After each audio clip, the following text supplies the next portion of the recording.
திரு G K. மணி அவர்களுக்கு சிறு புத்தி கொண்டவராக மாறிக்கொண்டிருக்கிறார். தொடர்ந்து அவர் அப்படி இருக்கிறாரோ அப்படின்னு தோணுது. அவருடைய சுயரூபம் இப்பொழுதுதான் எங்களுக்கு தெரிய வருகிறது.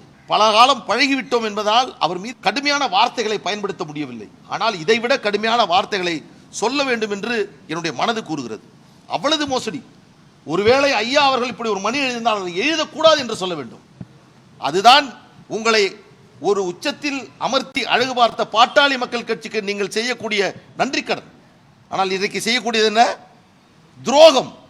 இந்த கட்சியை அழிக்க வேண்டும், ஒழிக்க வேண்டும்.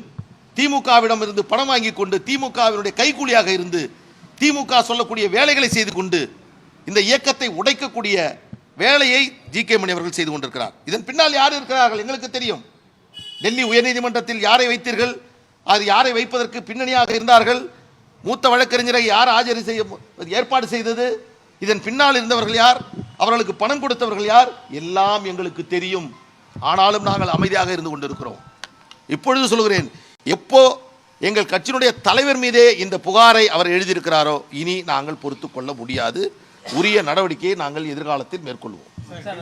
ராமதாஸ் அவர்கள் சுயமாக முடிவெடுக்கக்கூடிய நிலையில இப்ப இல்லையா? அவரை பின்புலத்திலிருந்து இயக்குறாங்க.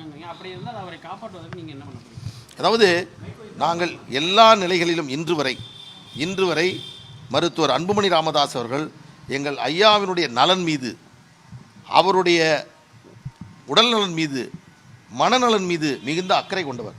எனவேதான் எந்த கருத்தையும் அவர் மீது நாங்கள் சொல்வதற்கு நாங்கள் தயங்குகிறோம், அஞ்சுகிறோம்.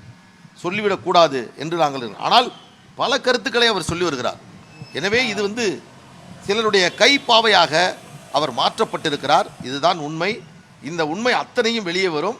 பாட்டாளி மக்கள் கட்சியை அவர்கள் நினைப்பதை போன்று எந்த விதத்திலும் அவர்களால் மாற்ற முடியாது. சார், டெல்லி உயர்நீதிமன்றத்தில் தேர்தல் ஆணையம் அன்புமணி தான் தலைவர் நாங்கள் கொடுத்த கடிதத்தை திரும்ப பெறுறோம், அது இன்வேலிட் கடிதம் அப்படின்ட்டு தேர்தல் ஆணையம் டெல்லி கோர்ட்டில் சொல்லியிருக்குன்னு சொல்கிறாரு ஜி.கே. மணி. இது எப்படி போடுறது? திரும்ப பெற்றதா எந்த இடத்துல இருக்கு சொல்லுங்க. நான் கேட்குறேன், இப்போ கூட கேட்குறேன். கடிதத்தை திரும்ப பெற்றுக்கிட்டார். அது பார்த்தீங்கன்னா போராட்டம் நடக்குதான்.